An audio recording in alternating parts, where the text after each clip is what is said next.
हम कसम क्यों खाते हैं? हम इसलिए कसम खाते हैं जब सामने वाले को हमारी बात पर यकीन ना आ रहा हो। मिसाल के तौर पर किसी का 1000 रुपया चोरी हो गया, वो मेरे पास आया, अब्दुल गफ्फार साहब मेरा 1000 रुपया चोरी हुआ है, कहीं आपने तो नहीं लिया है? मैंने कहा नहीं भाई मैंने नहीं लिया है। मैंने अगर इतना कहा कि मैंने नहीं लिया है तो सामने वाले को डाउट हो सकता है, लेकिन अगर मैं ये कह दूं कि भाई साहब अल्लाह की कसम मैंने आपका पैसा नहीं लिया है, सामने वाला यकीन कर लेगा ये अल्लाह की कसम खा रहा है। यही तो होता है कसम का मतलब। कसम क्यों खाते हैं? ताकीद के लिए, अपनी बात को मजबूत बनाने के लिए। अब सवाल ये पैदा होता है कि अल्लाह ताला कसम क्यों खा रहा है?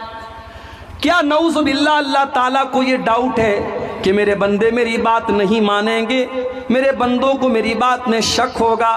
नहीं नहीं, अल्लाह की बात में किसको शक हो सकता है? अल्लाह तो अपने कुरान की शुरुआत में कहता है अलिफ लाम मीम ज़ालिकल किताबु ला रैब फीहि हुदल लिल मुत्तकीन। मेरे बंदो ये जो किताब तुम पढ़ने जा रहे हो, जो तुम कुरान पढ़ने जा रहे हो, ला रैब फीहि, इसके अंदर कोई डाउट की, कोई संदेह की, कोई शक की कोई जगह ही नहीं है। इसका एक एक हर्फ सच्चा है, इसका एक एक शब्द सच्चा है, इस कुरान के अंदर कोई शक नहीं है।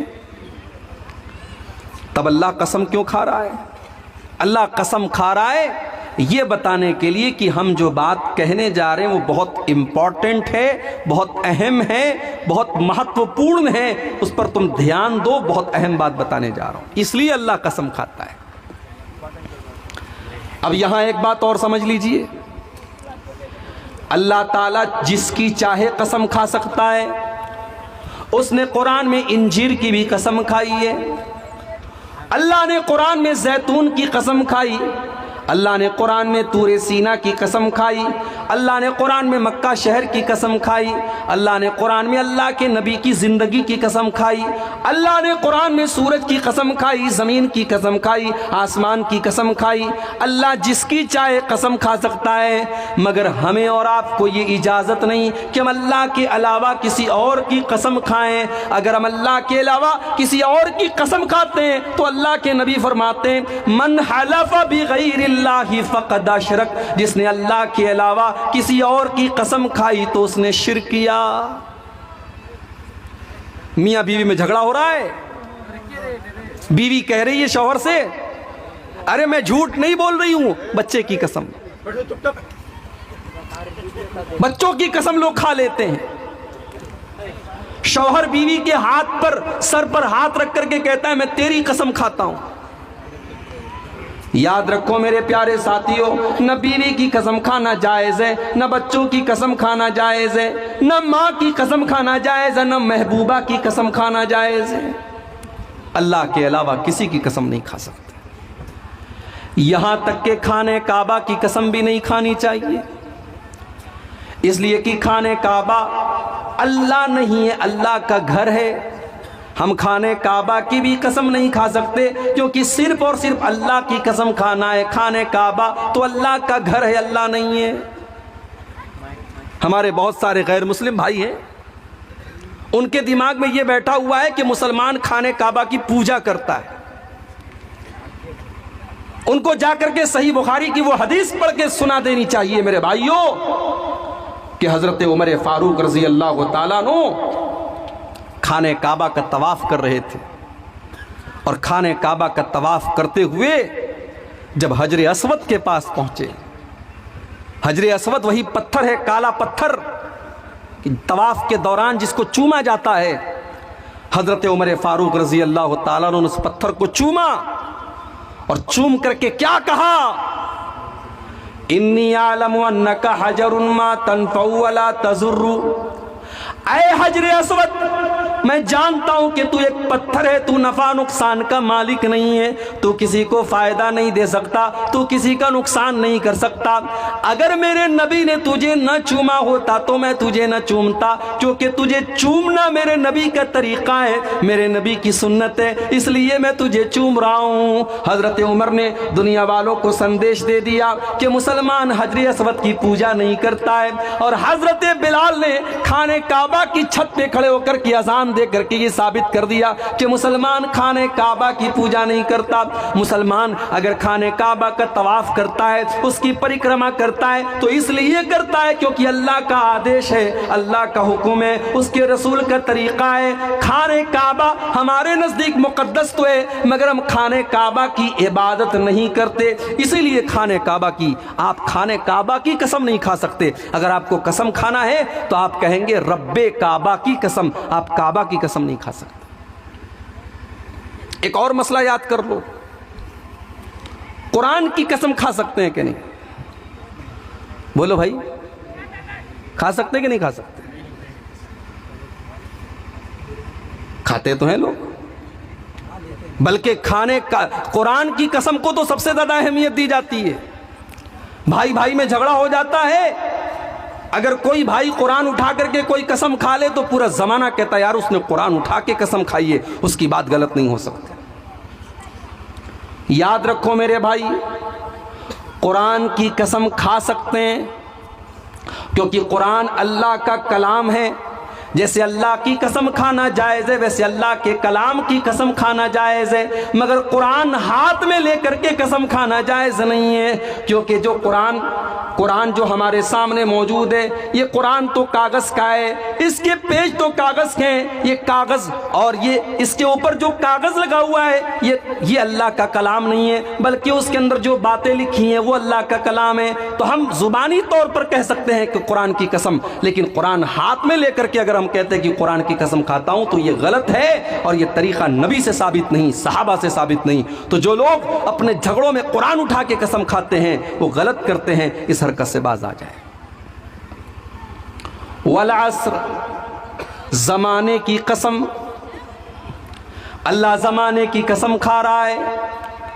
गोया अल्लाह ताला ये मैसेज दे रहा है, ये संदेश दे रहा है, ये पैगाम दे रहा है, मेरे बंदो ये जो ज़माना है, ये जो टाइम है, ये जो समय है, इसकी कदर करो, ये बड़ा कीमती है। अगर समय तुम्हारे पास आज है तो कल नहीं होगा। इस समय की कसम खा करके अल्लाह ताला समय की अहमियत बता रहा है, टाइम की अहमियत बता रहा है। लोग बोलते हैं ना वक्त बहुत खराब है, कुछ लोग बोलते हैं ज़माना बहुत खराब है। नहीं बोलना चाहिए ऐसा, ज़माना खराब नहीं होता, वक्त खराब नहीं होता, खराब हम और आप होते हैं। ज़माना तो अल्लाह ताला चलाता है, वक्त को तो अल्लाह ताला चला रहा है, इसलिए ऐसा नहीं बोलना चाहिए वक्त बहुत खराब है। बहुत से लोग बोल देते ना, किसी दिन अगर कोई हादसा हो जाए तो लोग बोलते थे पता नहीं आज किसकी शक्ल देखी थी, मेरी बाइक का एक्सीडेंट हो गया। कारोबार में नुकसान हो जाए लोग बोल देते हैं पता नहीं आज किसकी शक्ल देख करके आया था, मेरा कारोबार में नुकसान हो गया। गलत है, ये चीज हराम है। किसी की शक्ल देखने से कोई नुकसान नहीं होता, किसी की शक्ल देखने से कोई हादसा नहीं होता, और न जमाना खराब होता है न वक्त खराब होता है।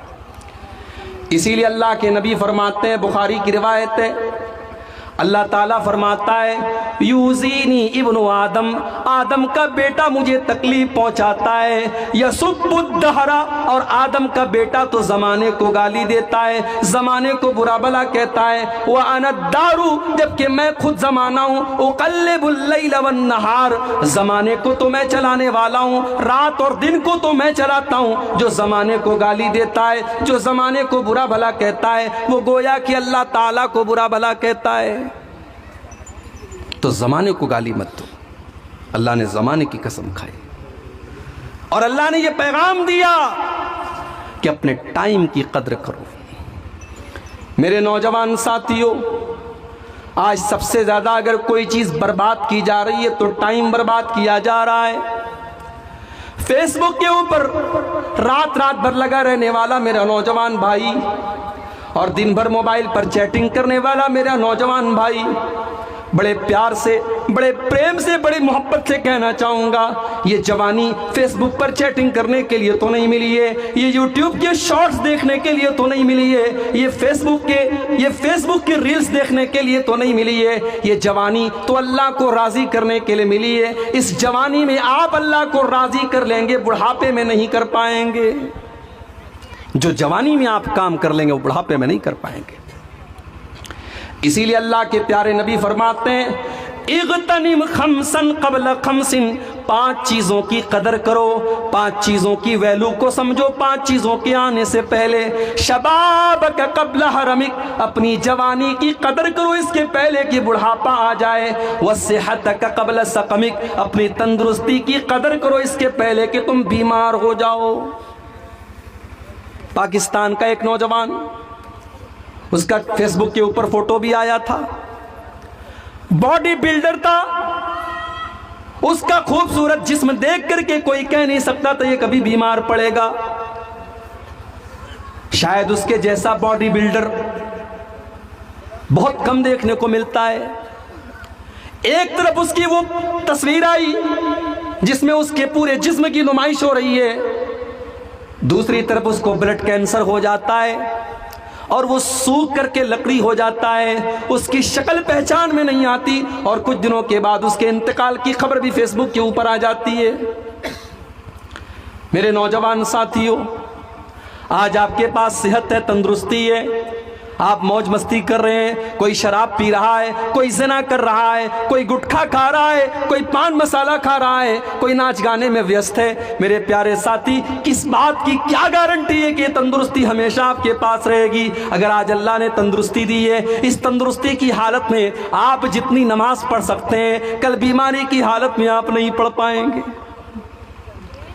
हो सकता है आज आप खड़े होकर के नमाज पढ़ सकते हैं, अल्लाह न करे ऐसी बीमारी आ जाए कि आप खड़े होकर के नमाज पढ़ना चाहेंगे मगर नहीं पढ़ पाएंगे, आपको कुर्सी का सहारा लेना पड़ेगा। आज भी देखो कितनी मस्जिद में लोग आज कुर्सी पर बैठ करके नमाज पढ़ते हैं। अल्लाह ने उनको इस लायक भी नहीं बनाया कि वो ज़मीन के ऊपर सजदा कर सकें। अगर अल्लाह ने आपको इस लायक बनाया है कि आप अल्लाह की बारगाह में सही सलामत सजदा कर सकते हैं, तो मेरे प्यारे साथियों, इस नेमत पर आप अल्लाह का शुक्र अदा कीजिए और इस सेहत की कदर कीजिए।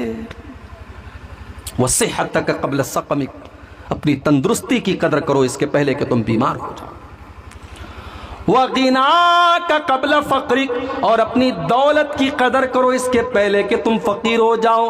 अगर आज अल्लाह ने नवाजा है, अगर आज अल्लाह ने दौलत दी है, तो इस दौलत की कदर करो और इस दौलत को अल्लाह की राह में खर्च करो। गरीबों की मदद करो, यतीमों की मदद करो, बेसहारों को सहारा दे दो, गरीबों को कंबल दे दो, बेसहारों को सहारा दे दो। हो सकता है कि कल आपको सहारे की ज़रूरत पड़ जाए, आज आप दूसरों को देने के लायक है, अल्लाह न करे ऐसी नौबत आ जाए कि आपका हाथ किसी और के आगे फैलाना पड़ जाए। वग़िनाक क़ब्ल फ़क़रिक, अपनी दौलत की कदर करो इसके पहले कि तुम फकीर हो जाओ।